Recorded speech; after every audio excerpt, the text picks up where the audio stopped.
Assalamualaikum warahmatullahi wabarakatuh anak-anak. Bagaimana kabar kalian hari ini? Semoga kalian di masa yang seperti ini tetap selalu di rumah aja ya. Terus jangan lupa juga untuk selalu menaati protokol kesehatan, menjaga kesehatan, dan menjaga kebersihannya. Nah, pada pembelajaran hari ini kita akan belajar tentang masa kanak-kanak Nabi Muhammad SAW. Namun sebelum pembelajaran hari ini dimulai, ibu nggak sendiri, ibu ada temannya nih. Siapa? Ya, ini dia. Kita ada Vivi yang akan nemenin pembelajaran hari ini. Assalamualaikum teman-teman. Sama-sama mengikuti pembelajaran hari ini dengan semangat ya. Bener, Vi? Bener dong ibu, harus Ya, semangat. sebelum kita mulai, kita ucapkan basmalah. Bismillahirrahmanirrahim. Pada materi pembelajaran hari ini yaitu masa kanak-kanak Nabi Muhammad SAW, kita ada beberapa materi, yaitu apa aja? Kejadian luar biasa. Ya, benar. Terus yang kedua? Silsilah keluarga Nabi Muhammad. Terus yang ketiga? Pengasuhan Ya, Nabi betul. Muhammad. Dan yang keempat? Teladan Nabi Muhammad. Iya, betul sekali. Jadi, kita akan belajar yang pertama tentang kejadian luar biasa yang bertepatan dengan kelahiran Nabi Muhammad SAW. Yang kedua, kita akan belajar tentang silsilah keluarga Nabi Muhammad SAW. Dan yang ketiga, kita akan belajar tentang pengasuhan Nabi Muhammad SAW. Terus, yang terakhir, yang keempat, benar kata Vivi, kita akan belajar tentang sikap teladan yang bisa kita petik dari Nabi Muhammad SAW. Jadi, kali ini kita akan belajar 4 materi anak-anak. Yuk, kita belajar dengan semangat. Yang pertama, kejadian luar biasa pada saat kelahiran Nabi Muhammad SAW. Sebelum kita membahas materinya, Ibu ingin menanyakan sesuatu kepada kalian. Apakah kalian tahu kapan Nabi Muhammad SAW lahir? Apakah Bibi tahu? Tanggal 12 Rabiul Awal tahun Ya, gajah. benar. Jadi, Nabi Muhammad SAW lahir pada tanggal 12 Rabiul Awal tahun gajah. Kenapa disebut dengan tahun gajah? Karena pada saat kelahiran Nabi Muhammad SAW itu bertepatan dengan perang gajah. Kenapa bisa seperti itu? Nah, pada saat itu ada seorang gubernur kerajaan Habsyi di Yaman yang bernama Abrahah. Nah, Abrahah itu tidak suka melihat kota Mekah yang tiap harinya itu semakin ramai. Tiap tahun juga banyak orang yang menunaikan ibadah haji. Nah, Abrahah ini sangat iri. Kenapa kota Makkah yang dari sepi menjadi ramai? Dia tidak suka. Kemudian Abrahah mempunyai niat buruk untuk menghancurkan kota Mekah, untuk membuat kota Mekah juga kembali menjadi sepi. Langkah pertama yang dilakukan Abrahah ialah membangun gereja di dekat kota Mekah yang diberi nama Al-Qilas. Namun sayangnya tidak ada orang yang ingin mengunjungi gereja itu. Akhirnya hal tersebut membuat Abrahah semakin murka dan marah. Dia menyiapkan pasukan-pasukan gajah yang sangat banyak untuk menyerang kota Mekah. Hampir setibanya Abrahah dan pasukan gajahnya di dekat kota Mekah, Allah tidak mengizinkan kejadian itu. Kemudian Allah mengirimkan burung yang banyak sekali. Apa Vivi tahu burung apa? Burung ababil. Ya, benar, burung ababil. Nah, burung ababil datang mendatangi pasukan bergajah, kemudian membawa batu panas di paruhnya untuk dijatuhkan ke kepala gajah-gajah tersebut. Sampai akhirnya gajah-gajah tersebut mati terbunuh. Dan kejadian yang buruk yang ingin dilakukan oleh Abrahah tidak sempat dilakukan karena Allah menghalanginya dengan mengirimkan burung ababil. Nah, itulah kejadian luar biasa yang mengiringi kelahiran Nabi Muhammad SAW. Maka dari itu, kenapa Nabi Muhammad SAW lahir pada tanggal 12 Rabiul Awal bertepatan dengan tahun gajah. Apakah kalian sudah paham? Vivi juga sudah paham? Alhamdulillah sudah Ibu. Oke deh, kita lanjutkan ke pembelajaran berikutnya ya. Nah, materi berikutnya adalah silsilah keluarga Nabi Muhammad Shallallahu Alaihi Wasallam. Nah, sebelumnya apakah kalian tahu siapa nama ibu Nabi Muhammad? Kemudian siapa nama ayah Nabi Muhammad Shallallahu Alaihi Wasallam? Apakah kalian tahu? Atau Pak Vivi sudah tahu? Tahu dong Ibu. Siapa? Ayahnya Abdullah, ibunya Aminah. Ya, betul sekali. Nama ibu dari Nabi Muhammad Shallallahu Alaihi Wasallam adalah Aminah. Kemudian nama ayah Nabi Muhammad Shallallahu Alaihi Wasallam adalah Abdullah. Nah, adapun silsilah keluarga Nabi Muhammad Shallallahu Alaihi Wasallam yang lain itu contohnya seperti ada Wahab, yaitu ayah dari ibu Nabi Muhammad Shallallahu Alaihi Wasallam atau bisa disebut dengan kakeknya. Kemudian ada Abdul Muthalib, juga merupakan kakek dari ayah Nabi Muhammad Shallallahu Alaihi Wasallam. Kemudian ada Hasim, ada Abdul Manaf, dan lain sebagainya. Nah, untuk peta silsilah keluarga Nabi Muhammad SAW, kalian bisa lihat di sebelah sini ya. Ya, materi berikutnya atau materi yang ketiga adalah pengasuhan pada Nabi Muhammad SAW. Nah, yang pertama yang perlu diketahui, Nabi Muhammad SAW telah ditinggalkan oleh ayahnya yang bernama Abdullah pada berusia 6 bulan di dalam kandungan. Kemudian dilahirkanlah Nabi Muhammad SAW oleh ibunya yaitu Aminah. Setelah dilahirkan, Nabi Muhammad SAW disusui oleh Suwaibah al-Aslamiyah, yaitu pelayan dari pamannya Abi Thalib selama 3 hari.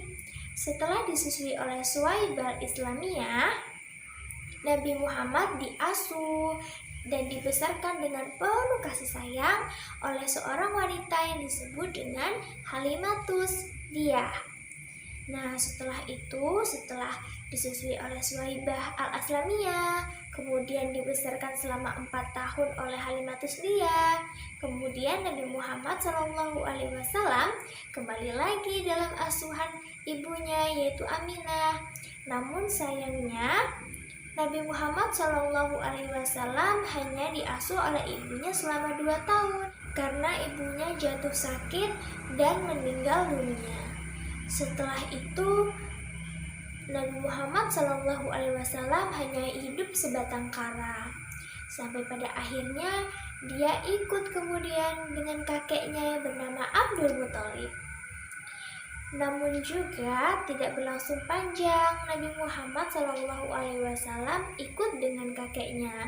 Kakeknya pun jatuh sakit dan meninggal dunia pada umur 80 tahun. Kemudian Nabi Muhammad SAW berpindah asuhan kepada pamannya, yaitu Abu Thalib, mulai dari usia 8 tahun hingga 25 tahun. Nah, ketika Nabi Muhammad SAW ini mengikuti pamannya atau berada dalam asuhan pamannya, Nabi Muhammad ini selalu saja mengikuti pamannya berjualan, membantunya berdagang, kemudian mempelajari ilmu-ilmu berdagang dari pamannya. Sehingga Nabi Muhammad SAW sangat mahir dalam berdagang. Apakah kalian sudah paham dari materi silsilah, kemudian masa pengasuhan Nabi Muhammad SAW? Apakah juga sudah paham? Paham Ibu. Yuk kita lanjutkan lagi ya ke materi berikutnya. Materi keempat. Nah, ini adalah materi terakhir, yaitu materi yang keempat. Sikap teladan yang bisa kita petik dari Nabi Muhammad SAW. Di sini Ibu ingin bertanya kepada kalian, sikap-sikap apa saja yang bisa kita petik dari Nabi Muhammad SAW atau bisa kita contoh dan kita teladani. Ayo, Vivi disebutkan apa saja? jujur, sabar, baik hati, suka menolong, tidak mengeluh, dan selalu berusaha. Ya, benar sekali. Ada sikap jujur, amanah atau dapat dipercaya, kemudian rajin, gigih, bersabar, suka membantu, dan lain hal sebagainya. Namun di sini ibu ingin menambahkan agar mudah diingat untuk kalian semua, yaitu sikap teladan yang bisa kita contoh dari Nabi Muhammad SAW ada 4 nih, yaitu yang pertama ada amanah. Apa itu artinya amanah? Apa sih? Dapat dipercaya. Betul banget. Amanah artinya dapat dipercaya. Kemudian yang kedua, Fatonah. ya, Vivi benar. Kali ini yang kedua adalah fatonah. Fatonah itu artinya cerdas. Kemudian yang tiga ada sidik. Apa itu sidik? Sidik artinya jujur. Ya, benar lagi. Sidik artinya jujur. Kemudian ada yang terakhir, apa Vivi? Tablik, Ibu. Ya, yang terakhir ini adalah tablik. Tablik itu artinya menyampaikan. Nah, jadi contohnya kalaunya amanah dapat dipercaya. Misalnya kalian diminta ibu kalian untuk menabung dari sisa uang jajan. Nah, kalian harus bisa menabung dari sisa uang jajan tersebut. Kalian bisa dapat dipercaya. Nah, itu namanya arti dari amanah. Kemudian yang kedua adalah fatonah atau cerdas. Nah, Nabi Muhammad SAW ini sangat cerdas. Contohnya, misalnya kalian rajin belajar, kemudian rajin membantu orang tua, itu termasuk di dalam kategori cerdas anak-anak. Kemudian yang ketiga adalah sidik atau jujur. Nah, ini nih yang paling penting. Kenapa bisa penting? Karena bisa dipercaya banyak orang, Bu. Iya, benar banget kata Vivi. Jujur itu bisa dapat dipercaya oleh semua orang. Untuk kalian semuanya, kalian harus bisa belajar jujur ya anak-anak dalam segala hal apapun. Agar orang-orang banyak yang mempercayai kalian. Agar kalian dipercayai orang-orang juga. Kemudian yang keempat adalah tablik. Tablik artinya menyampaikan. Contohnya seperti ini, apabila ada ibu guru berpesan kepada kalian, anak-anak jangan lupa ya disampaikan kepada orang tua kalian kalau besok ada rapat dan pengambilan rapot. Nah, di situ kalian harus menyampaikan, kalian tidak boleh berbohong dan mengatakan bahwa belum waktunya untuk mengambil rapot. Nah, itu tidak boleh dicontoh ya anak-anak. Jadi di sini sikap yang bisa kita teladani dari Nabi Muhammad SAW ada 4, yaitu yang pertama tadi amanah, kemudian ada fatonah, kemudian ada sidik, kemudian ada tablik. Nah, ada 4 ini ya anak-anak. Yuk kita belajar untuk terapkan di kehidupan sehari-hari. Ya, alhamdulillah materi penyampaian pembelajaran hari ini berjalan dengan baik. Insya Allah ilmunya bisa bermanfaat untuk kita semua ya anak-anak. Benar kan, Fi? Bener banget dong, Ibu. Benar banget. Jangan lupa untuk diterapkan juga ya anak-anak. Kemudian jangan lupa juga buat harus selalu belajar, kemudian menerapkan sikap-sikap teladan dari Nabi Muhammad SAW. Terus semangat dalam belajar ya anak-anak, agar ilmunya bermanfaat dan bisa mendapatkan nilai yang bagus. Bener gak? Bener banget, Ibu. Bener banget katanya. Ya sudah, mungkin sekian dulu materi pembelajaran hari ini. Jangan lupa untuk terus semangat dalam belajar. Jangan lupa sholatnya. Kemudian juga jangan lupa menerapkan sikap teladan yang bisa dicontoh dari Nabi Muhammad SAW. Akhir kata, Wassalamualaikum warahmatullahi wabarakatuh. sampai jumpa di materi pembelajaran berikutnya anak-anak. Assalamualaikum. Nah, teman-teman, kalian sudah mendengarkan penjelasan tentang masa kanak-kanak Nabi Muhammad SAW dari Ibu Fitri. Sekarang kita coba untuk latihan soal-soalnya yuk, agar apa yang telah dijelaskan bisa kita ingat dengan baik. Yuk kita jawab soal-soal berikut ini.